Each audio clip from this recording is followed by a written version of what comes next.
the Steve Prescott Foundation in 2008, and I must admit I've never met two more amazing fellas than Jimmy and Steve.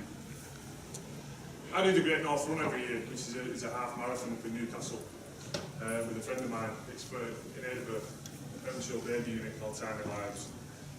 And I remember September 2010, I did it in my life. I remember getting to the finish line, and I said to Lindsay, I said, could you imagine now running back to the start? She said, no. I said, neither could I. I said, so don't ever ask me to run a marathon. Because I'm not made for running. I'm not a road runner. But then, the week after, I got a phone call from Steve Prescott. And he says to me, he said, Scully, I remember it was on the hands free in the car, and his name came up, and I thought, oh God, what's he want now? What crazy challenges has he come up with?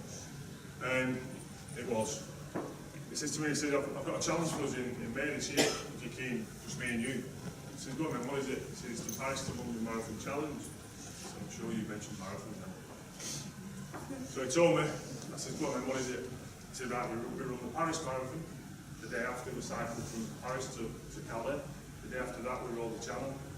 The day after that, we cycled from Dover to London. The day after that, we run the London Marathon. I said, I'm in.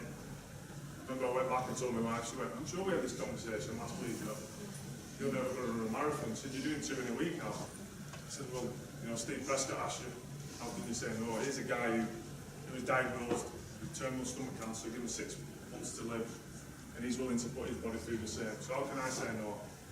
And it is such an inspirational man. We met Gordon Ramsay in the VIP tent after, and we told him the challenge that we'd just done. I never told him about Steve and his illness.